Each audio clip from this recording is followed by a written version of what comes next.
My name is Joe McDonald, originally from Cape Breton, now living in Dartmouth, Nova Scotia. The idea of dancing didn't seem to be that encouraging for me. But anyway, I did go, and I'm glad I did. The connections.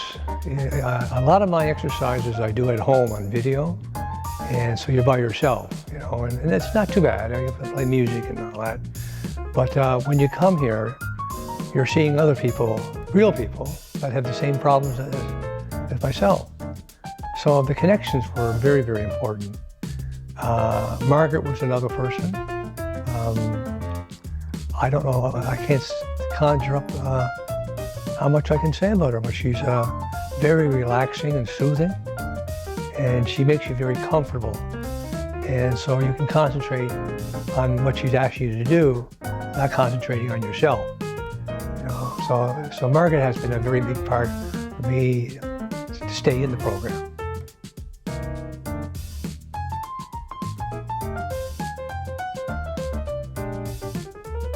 So I'd heard that Dance Nova Scotia was offering a training for Dance for Parkinson's, which became Dance for Health.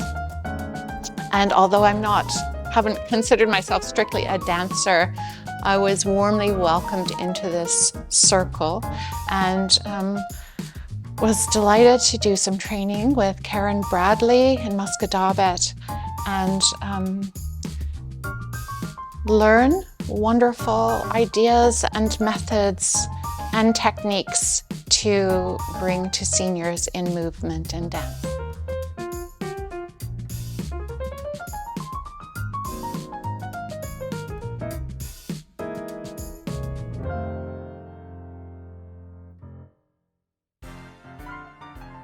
Sister Claire McNeil. I'm a sister, so I'm from all over the place, but I live at Shannons now. I enjoy that we can move when we want to. It's all very good. The music and the facilitator get us all involved.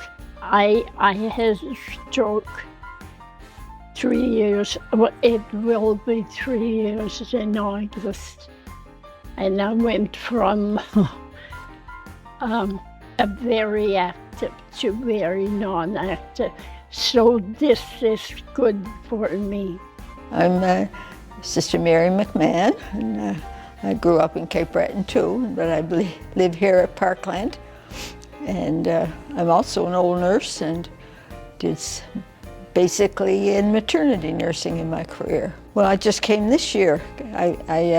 Last year when it was on, I don't know, I wasn't interested. But then when I heard people talk about how great it was, I decided to join. I've had a stroke, and I've had rheumatoid arthritis, and every kind of arthritis you can think of, I think I have it. That's why I'm living here. I wouldn't be otherwise. Well, I'm not as stiff. Whenever we finish, I'm not as stiff as I was in the morning, early morning. And it's so free, and I love Olivia, but it's so free. You can sit or you can, she's not saying do this or do that. If you can, do it, and everybody helps us, and that's wonderful. There's a wonderful spirit here that really is very, very appealing. This dancing has been the highlight of my week. This is my second year, and it's like when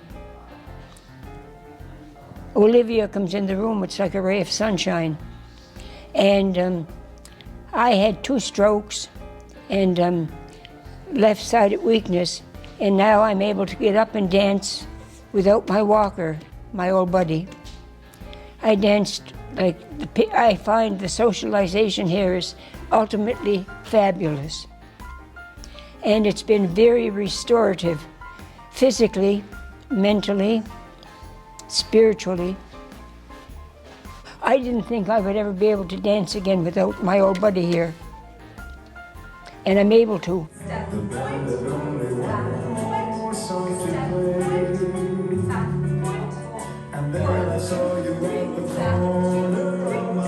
I teach mostly at Parkland and Antigonish, but I'm also going to be teaching at the library at People's Place Library soon, as well as the Cora Centre for Rural Health and Aging in Port Hawkesbury.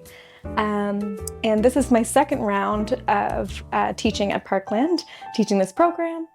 And yeah, for the folks that are there, it's a really diverse group. Lots of people that come with pre-existing conditions such as Parkinson's and dementia that we put out in the poster, but then there's also folks who don't identify or fit specifically into that but have other neurological conditions, motor skill issues, and then other folks who just want to be there to dance and have fun, and everybody gets together and has a great time.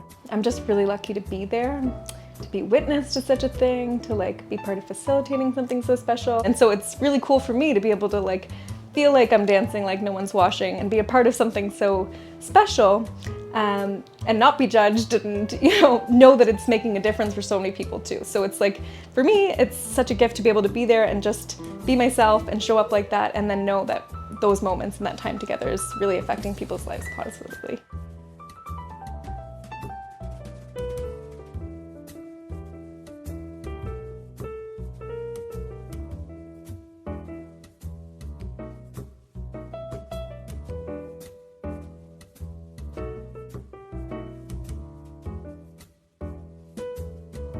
My name is Beth Mattinson, and I live in the Milford-Elmsdale area of Nova Scotia. For Dance for Health, I am the instructor in this area for the East Hants municipality. I've learned so much about the aging process. I didn't know much about Parkinson's or dementia or anything like that before I started, for sure. I've always been involved in dance in some way or another, not professionally trained whatsoever, but just on my own, doing my own thing, taking a few community classes along the way as well. So I know how important the community class part is.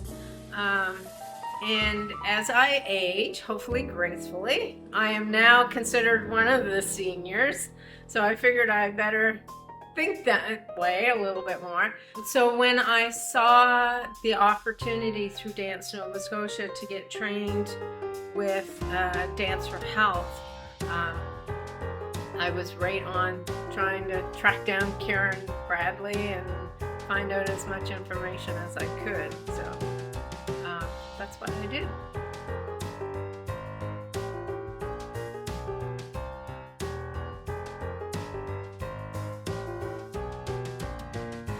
I've enjoyed meeting the ladies of this class because we are all ladies, and I didn't know any of them actually. One girl brought me.